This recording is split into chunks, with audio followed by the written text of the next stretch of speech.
Welcome to the Utah Built podcast, celebrating the people, personalities, businesses, and brands that are uniquely Utah built. I am Jerem Banks, alongside Kimball Kjar, president, founder, and CEO of the Utah Warriors of Major League Rugby. Howdy Kimball, doody. welcome to episode 4. God, we made it 4 episodes. 4 episodes in. Check out all of our previous episodes online, wherever you get your podcast. Subscribe on Instagram, Facebook, and more. You can follow what's going on. Today, our guest is the executive director of Silicon Slopes, Garrett Clark. Thanks for being here with us, Garrett. Oh, boy. My pleasure. It's different being on the other side of the table, isn't it? It is. I just get to talk into a can. I'm good. This is fine. How many episodes have you done with Meat and Potatoes? He's also got a podcast called Meat and Potatoes. He talks about, other businesses in the tech community. But how many episodes are you guys? Close to about 300, and then with the Friday conversations, which get turned into a podcast, about 500. Jeez, we're that's 4. A lot of content. We're only 4. Yeah, that's great. This is episode 4 when we feel like we're doing big things. So this should be a fun conversation then, because you are no stranger to conversation. So let's get people caught up with who Garrett Clark is. Tell us about your position first with Silicon Slopes, and then what it was like for you growing up here or being from Utah. Yeah. Executive director at Silicon Slopes doesn't mean much. It depends on the day where I might be helping with sponsorship partnerships. Getting bossed around by interns is always a good day for me. Doing the podcast, moderating, having a fair amount of phone calls and meetings. We do get looped in behind the scenes on workforce development and economic policy, so it's fun to meet people from all over the world. They'll stop by and ask about Silicon Slopes, what it is, how it was built. And well, let's clarify that real quick then, because for a lot of people, including me, for a long time, Silicon Slopes was just a general term for everything being developed at the point of the mountain. Yeah. So expand on exactly what that is, because I think a lot of people hear Silicon Slopes but don't know. We have an idea in our heads that we all form. What exactly do you do? Yeah. So we'd like to think that Silicon Slopes is the entire state of Utah. And there is the moniker, right, of Silicon Slopes, meaning like in a press release, instead of saying Murray, Utah or St. George, you'd say Silicon Slopes. And then it is an actual 501c3 nonprofit with employees and a business model and a business plan where we love to tell stories of entrepreneurs. The Utah Warriors would be a great example. Over the years, we've just loved telling that story. So at our core, that's how we started, and that is our roots. It's storytelling and giving people a platform and a pedestal. And then we couple that with events. So we do several hundred events throughout the year. We have a big one in the winter called the Silicon Slopes Hall of Fame and Awards, Black Tie Gala. It's fun, Grand America. And then our biggest one, this will be, the first one was in 2017, so we're 6 years into it. This year is called the Slopes Summit. And that's the big one, and that's where a lot of the work goes into. 20,000 person event. This year we happen to have, I think, the best lineup of speakers we've ever had. Gary Vee, Tony Robbins, CEO of ESPN, CEO of HBO, CEO of Time. It's just a great lineup. And people use that event for various reasons. And some of it's networking, some of it's branding. You could have the greatest speakers and panels on planet Earth, and there'd still be 10,000 people in the hallways and the sponsor pavilion because they're there to have fun and shaking hands and kissing network. Babies. Exactly. So that's it. We keep the lights on through various sponsorship and partnerships, but nothing's really changed on the storytelling. It's grown a lot. The entire state, the entire community, the entire clout and power of Silicon Slopes, but at our core, we're telling stories of Utah entrepreneurs. So let's tell your story then. Talk about growing up and where you came from, and give us a little background and who you, like the Reader's Digest short and condensed version of birth to now. Interesting. Yeah. In 150 words or less, please. Yeah. Obviously very... I got all day, Kimball. I don't know about you. Let's go. Lucky and blessed to be born in America, and grew up in the Murray-Taylorsville area and then Richfield, Utah. Perfect, childhood growing up with sports and friends. And I was in junior high when cell phones started to appear, and I can live in both worlds where you had to really plan your weekends, and if you missed that planning, you were out. and payphones and all of that, and then into cell phones, but always kind of half redneck, so a lot of hunting and fishing and Shouts being out to the people outdoors. of Richfield for that. Yep. Did high school rodeo, actually, and just kind of perfect quintessential Utah life, like skiing and all sorts of fun activities. What was your event at rodeo? Bull riding. Yeah. Hardcore. Attaboy. Yeah. I kind of like doing things for the story, and I guess I need adrenaline rushes to feel alive. Did you ever do bulldogging? Did you ever do any of that? No. Steer That wrestling? requires like a horse and capital and a trailer and gas. So Bull riding, you just show up and get on, you right? just show up. You need a rope and a set of boots, and you're Yeah. good to go. You can show up in a Toyota Corolla. So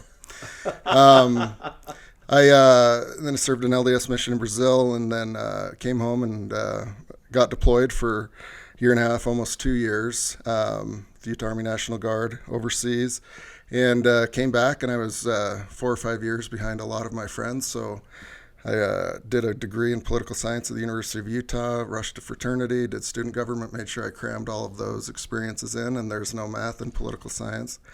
And my last week at the University of Utah, I read something about the University Growth Fund. It used to be called the University Venture Fund, where at the time it was $22 million in a real venture capital fund. The students did all the work. They wrote the documents, did the financials, interacted with the companies, but you had to be a student. So I went and got a job or two in the interim, and then enrolled in the Westminster MBA program solely so I could do UVF. And that's what changed my life. It exposed me to the world of venture capital and private equity and entrepreneurship, and had a fantastic, wonderful experience. Like, without that, I don't know where I'd be. I wouldn't be here, I know that. Moved out to the Bay Area and worked for a search fund, and then a little startup that got acquired, and love that area of the world, but it was just so much easier in Utah. Like, phone calls get returned, emails get responded to. Came back and drank a cup of coffee for about a year at Domo, worked for Salt Lake City Economic Development, and got to know Clint Betts. At that time, we were doing a project called Church and State. It was an incubator, accelerator / co-working space. We bought an old church and turned it into a nonprofit. And so met Clint, and those were the early days of Start SLC. So we did a lot of the pitch competitions, a lot of programming, a lot of duct tape and baling wire. And so that's kind of the triumphant of Silicon Slopes, is a little bit of government, economic development, workforce policy, venture, private equity, and then startup. So I had experience with all of those, and was having lunch with Clint, and he said, this thing's getting a little bit big and unruly. There was only 2 people on staff at that time, and so that was 7 years ago, and we've built Silicon Slopes from the early days to what it is now. And talk a little bit about that early days of Silicon Slopes, because in my former life, prior to the Warriors, Silicon Slopes, like Banksy was saying, it was more of like a moniker. It was sort of like something that people just sort of used as a euphemism of sorts, right? Yeah. But, it seemed like around, maybe 10 years ago, Josh James and Ryan Smith and some of these other folks decided that, there's really some positive energy that we can continue to build on with. When Omnisure got acquired by Adobe and they built their big office there in Lehigh, there's something there, not just geographically, but just economically, that Utah was going through from a business perspective and changing. Maybe just talk a little bit about that, on what you've seen for the last 7+ years. I mean, you obviously were a part of venture capital and the business community here for a long time, but specifically with this Silicon Slopes transition. Yeah, it's been fun and interesting to watch, because my cohort at UVF, if you wanted to do investment banking or venture private equity, or even be like a product manager or work in sales at an enterprise, even Series B, Series C, you probably had to go to Austin or California or the East Coast somewhere. And it was starting to percolate at that point, right? Like, Silicon Slopes was a calendar, and it showed like fundraising and acquisitions, and what Clint did was start to tell actual stories, because there was a vacuum there of what's going on in the ecosystem.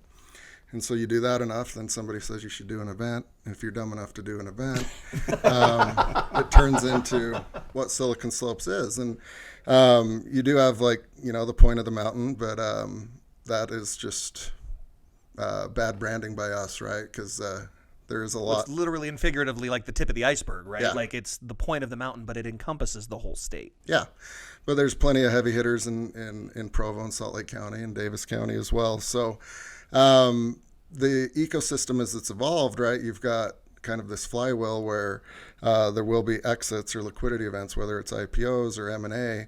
And as you were building your team of 100, 200, 300, a lot of those folks are learning how to do it and watching it. And, maybe they have enough in the bank to take a flyer for 2 or 3 years and go and do it on their own. So, if there was somebody that wanted a 1,000-hour project, it would be fun to do a little family tree of Silicon Slopes, because I think it's still small enough that you could do that. But it's fun to watch the spawns, right? And they jet out and they either bootstrap or raise Series A. They build a company, and good things happen there. And with that, the ecosystem of funding starts filling in, right? You used to hear people bitch and moan that there was a gap in seed or A or B or whatever it was, right? But now there's so many more venture funds than existed 10 years ago. And you've got these big enterprises. You've got the startup ecosystem, which is always robust and healthy. So there's really no reason to leave. It is a self-sustaining, pretty robust ecosystem, and a lot of it's happened organically and naturally. There have been some, like the governor's office has been very bullish. Certain mayors have been very bullish with, tax incentives and those types of things. But the reality is, I think it's the entrepreneurs lead this community, and in other communities it might be government that leads it, or the venture capitalist or private equity might lead it, but here it is, the entrepreneurs. Well, and it's funny you say that, because it's kind of interesting, having been in that tech industry for quite some time myself, that you're now seeing, as you rightly pointed out, like the Omniture alumni that are now starting X, Y, and Z company, or the guys that used to be with Qualtrics are starting, A, B, and C company. And we actually had, Blake Murray and Alex Bean start Divvy out of our office building that we had right there in American Fork, working out of our conference room way back in the day. Yeah. And now, Bill.com has acquired those guys. And, I think Alex started his own venture capital private equity group now. Yeah. So there's a lot of really cool stories that cycle is not only gaining momentum and repeating itself, but growing and amplifying over the years. Whereas, I don't know, maybe 15, 20 years ago, it was like you said, maybe there wasn't that same sort of momentum and positive energy in the ecosystem. Yeah. The first wave was like Novell and WordPerfect, and then there's a second wave, and there's some that don't get the recognition of, like Omniture, because Adobe figuratively put a stake in the ground, Yeah. right? But yeah, the alumni from those first waves supported the second, third, fourth, fifth, depending on what wave we're on now. And a lot of those folks turn into angels, and not only do they invest, but they also have really good feedback and advice of like, don't do this, do this. And it just makes it a little bit easier each iteration for the entrepreneurs. When you talk about like that interconnectivity, though, I mean, and you've used a lot of acronyms like IPOs and those initial public offerings, the business community here was always very tight before this tech boom that we saw. Talk about, was that a conscious decision from investors and business owners, and maybe it took someone like Silicon Slopes to say, we're not going to go to California to do this, we're going to build our own community here? Or was this just something that kind of organically happened? Was that a decision that you guys maybe sat down at a cafe and was like, hey guys, there's something more to this here, why are we giving all our money to somebody else? Let's circle the wagons and make it a Utah thing. Yeah, it's probably a mix of both, right?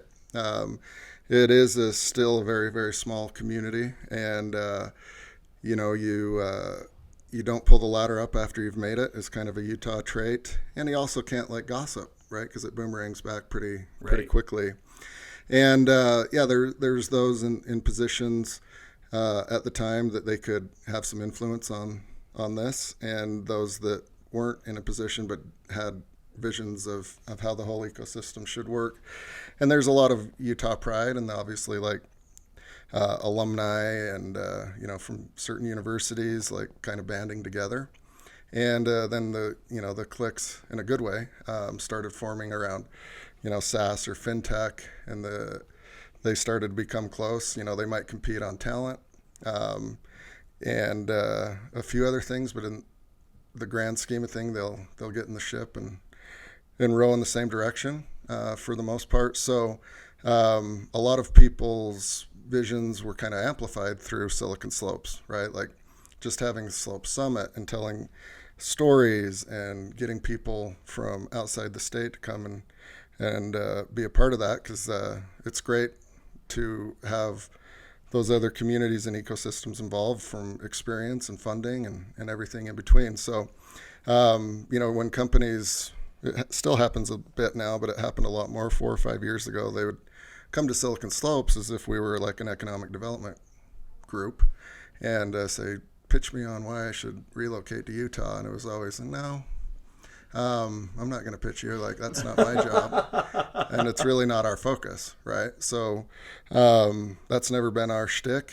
And we're much more about the Utah ecosystem and supporting and helping build that from the ground up. What sort of things have you seen in that time? What's kind of the 2 or 3 things that stand out in terms of your experience? I mean, you've sat down on stage with some of the biggest thought leaders in the world, not just in the tech space, but you guys have had, Barack Obama, you've brought in, all sorts of different CEOs and leaders, thought leaders for your industry. Tell me, like, what stands out? Like, what's kind of been some of the having those opportunities, or has it been, mopping up at the golf tournament? Tell us maybe 1 or 2 things. For the stuff that stands out to me for the most part is the smaller stuff we do. The Slope Summit gets a lot of attention, and it's very cool, and a lot of the content is very unique. It'll never happen again, with Mark Zuckerberg or Steve Ballmer, Tim Cook. But we do, weekly events, and the stories that are told from that stage are amazing, and you can see like people interacting and asking their own questions. So for me, I think that's a little bit more rewarding. It's a lot less ego, and we get a little bit more into the meat and potatoes. You can ask different questions and have different interactions, but it's been fun to hear stories of folks that have a little bit more gray hair, or they've seen ecosystems evolve, and it's not rocket science, right? It takes a little bit of luck and a little bit of planning, but ultimately it's just like the attitude of, in our case, the entrepreneurs, right? Like, we're going to collectively be supportive of Silicon Slopes, and we're going to be collectively supportive of each other. That's been really fun to watch. And if you hear some of the old timers from the Bay Area or Boston, as they talk about their ecosystems, we're in the middle of that, right? And it's probably at a point where it's self-perpetuating, and minus some asteroid hitting, it's going to just keep growing and evolving. But for me, it is the smaller events where people have access to new friends, new connections, and ultimately like some pretty cool knowledge that doesn't really exist anywhere else. So what's a moment that stands out, whether it's one of the bigger moments or the smaller moments? What's a moment where you sat either as a participant in the conversation or even as the facilitator of telling the story, where you thought, this is something special and this is a moment I will never forget? There's been a few where they'll let slip their revenue numbers, and you can back the math out, and you're like, man, that's only a 3-year-old company, and my goodness, a lot of work went into that, but there was a lot of like knowledge at that company to get to that point that quickly that wouldn't have existed 8 or 9 years ago, because you would have been like slogging through and learning how to sell this and setting up systems and processes. Whereas now you've got folks that have done it 2 or 3 times, and it's like best practices, so things go a lot quicker. Some of my favorite things have been like the consumer goods brands, right? Like, tech's cool. I'm not very technical myself, but the things you can touch and feel, whether it's like, camping or outdoor retail, Some of the, the dress, like Ivy City and Baltic Born, those are really fun stories because they're very candid and open. And it was like, well, we made a design and then we called some people and they learned. Cotopaxi, maybe one of those. Yeah. Yeah. They learned. And hearing how they just. Well, not just learn, but for a lot of these guys, learn the hard way, right? The hard way, school of hard knocks. And ultimately, I guess, like, if you've had as many interactions as we have, like, there's the case studies and what the book would say on how to do it. But almost every time, it's a different story and a different approach. And there's a billion different ways to skin the cat. So for me, like, that's just the optimistic side of the entrepreneurial spirit is like, I was told you shouldn't do it like this, but if you listen long enough, you're going to be told you can do it however the hell you want. So 10 years from now, where do you think Silicon Slopes, the organization, is at? As well as maybe the tech community? What 10 years, like if you were to kind of put your prognosticators, glasses on, where would you think Utah is? Good question. Obviously just my opinion now at this point, but some of the early goals we set out to accomplish, we've either done or in the process of doing, like putting on a big, world-class tech and business event. We have about 35% of the attendees are outside the state, as an example for Slope Summit.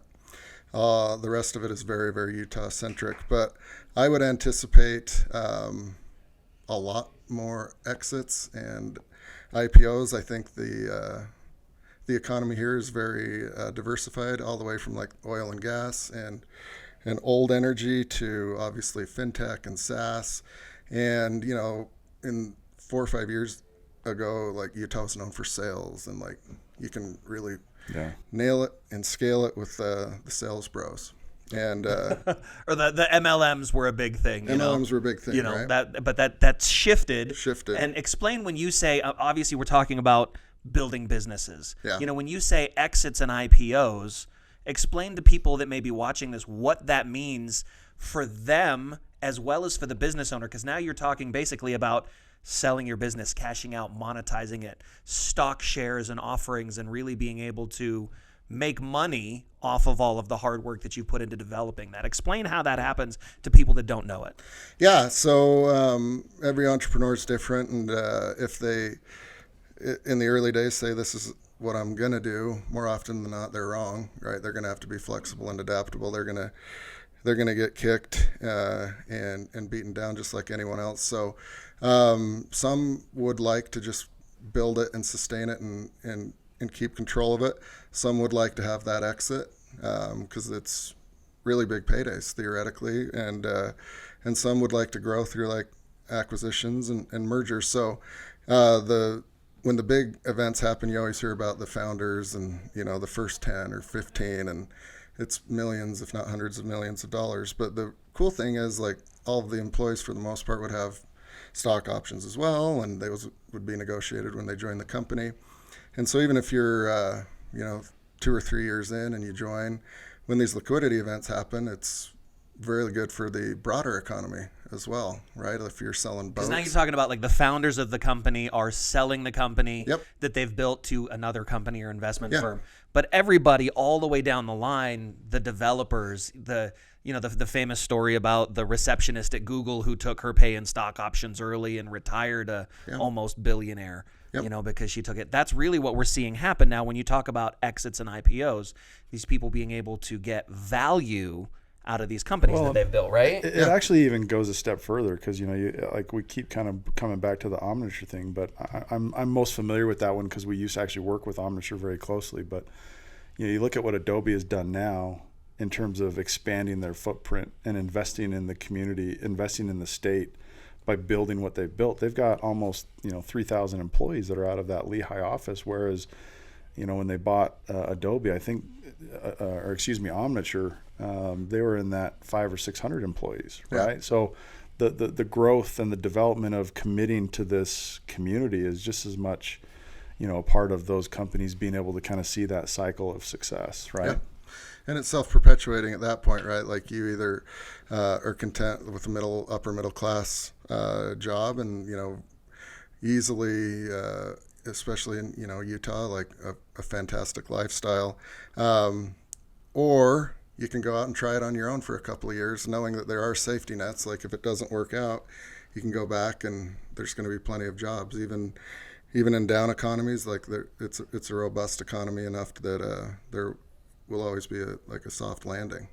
Well, and Utah's always been a very friendly place for entrepreneurs, for young startups. Where do you think that comes from? Is it just an overall optimism because of the culture here in Utah, or is that something that has taken time to develop? Because we've always had this independent spirit, right? If you go back to the reasons why there's even people in the valley, Yeah. It was that independence for religious or political reasons that Utah exists. I feel like that attitude's carried over, and it's consistent with what you're doing with Silicon Slopes.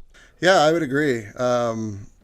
There's a lot of history of whether it's bullheaded stubbornness or Utah? No.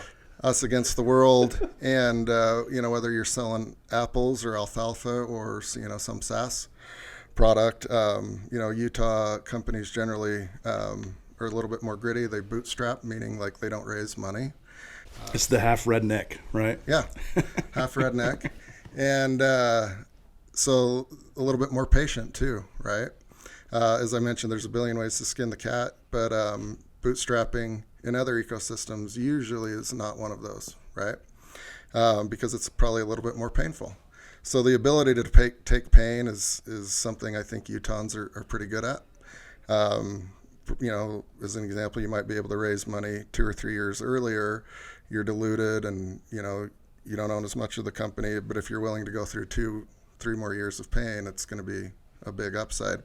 And I think the traditions and history of Utah do carry through to the entrepreneurs for whatever reasons, right? Like that's a complex answer, but just at their core, and talking to hundreds of them over the years, like it's going to be 100% effort, and the end results are usually positive when people just keep smashing their head against walls.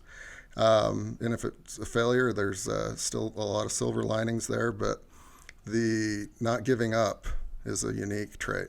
Yeah, speaking of smashing heads against walls, you saw the Warriors in 2018 and 19 when we were doing a lot of that.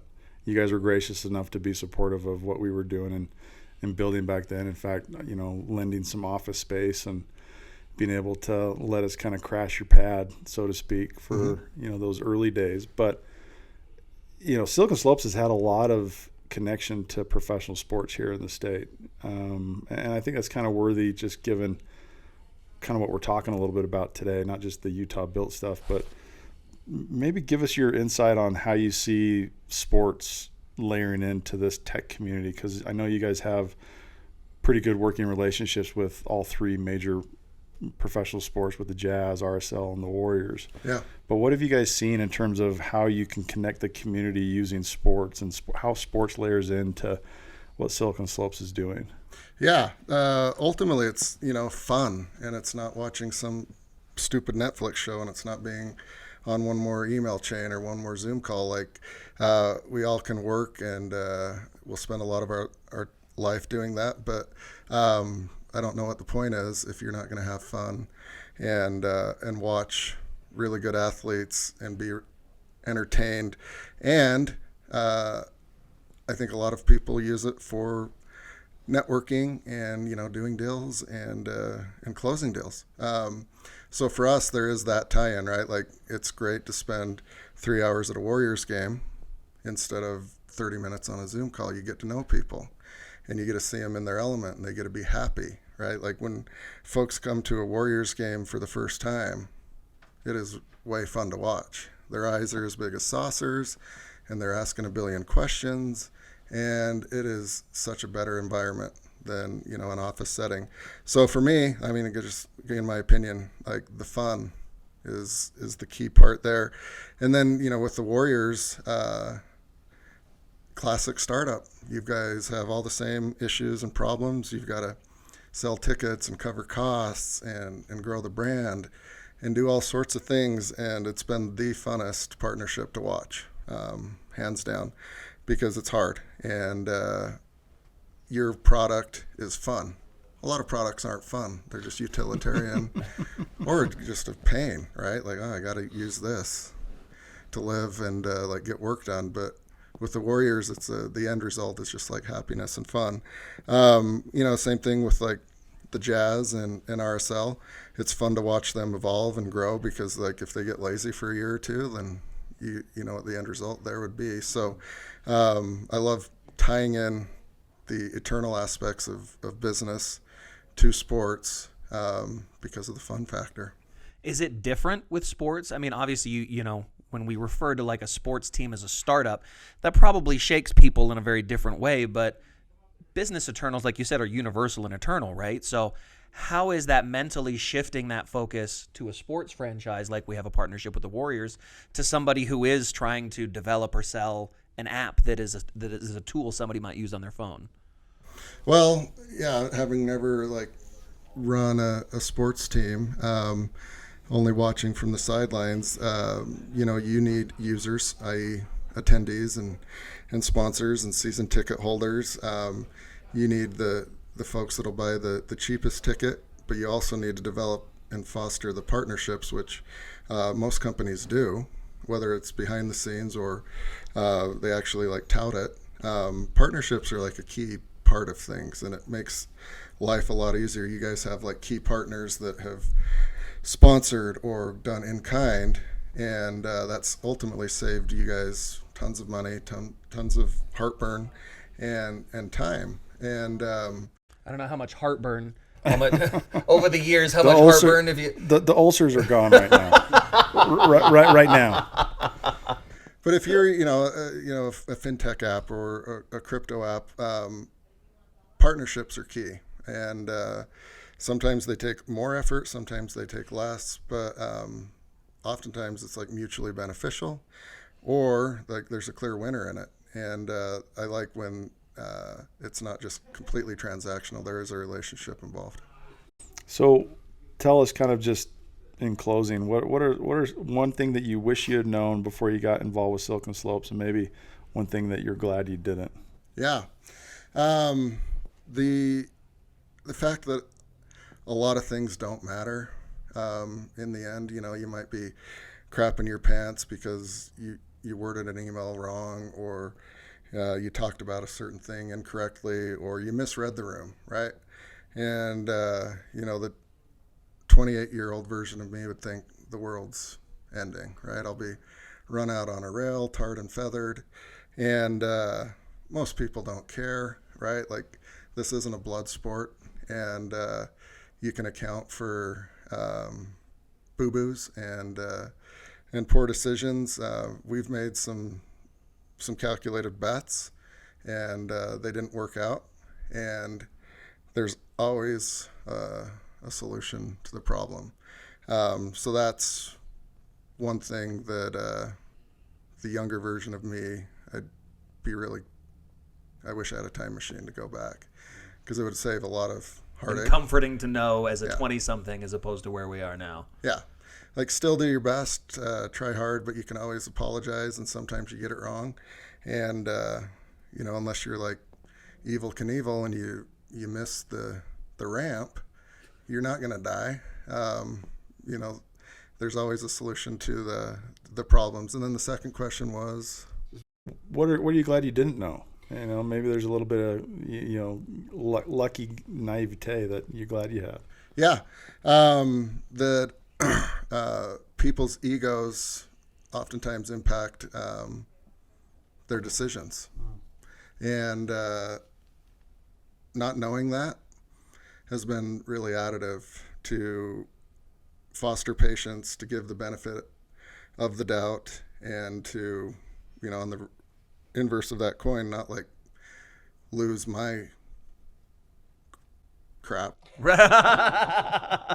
Because we have post-production capabilities. But that's the Jekyll and Hyde dichotomy of it, right? Like, you go into it with all the intentions of being the good doctor in Dr. Jekyll, but sometimes in the process, you can become the monster in Mr. Hyde and forget why you got into it in the first place, right? Yeah. Most people have egos, and some are bigger and outlandish, and rolling with the punches is a lot better than like kicking against the pricks. And I see it sometimes with like interns or junior staff of like, my goodness, what is wrong with that person? I'm like, that's just who they are, and you're not going to change them. So you can adapt, and we can still both come out winners. So I'm glad I didn't like dig my heels in on that.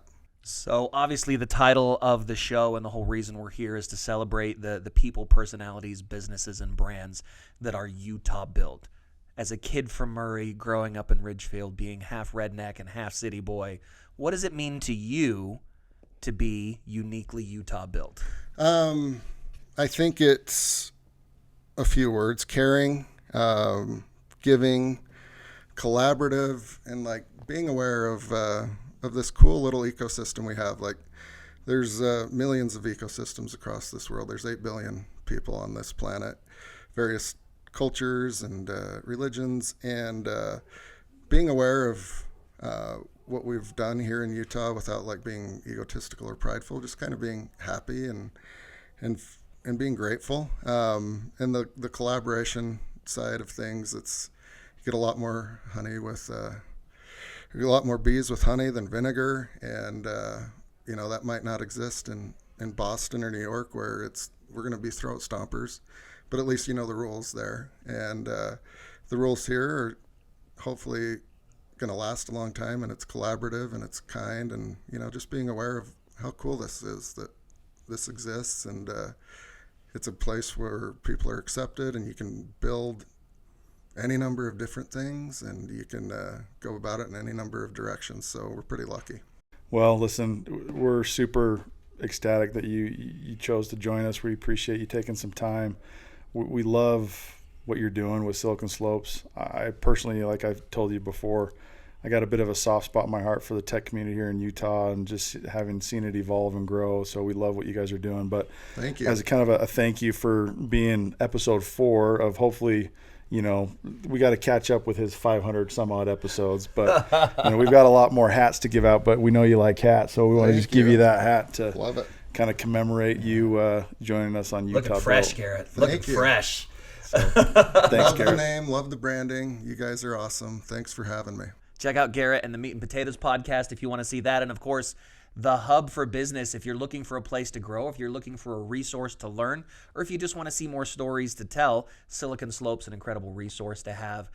So make sure you follow the Utah Built podcast on all of the social media platforms and wherever you get your audio, and check us out for more. We are excited to bring you more of the people, personalities, businesses, and brands that are uniquely Utah built. On behalf of Mason Benson, Kimball Kjar, and our guest, the executive director of Silicon Slopes, Garrett Clark, thank you so much for being here. I'm Jared Banks, and thank you for being uniquely Utah built.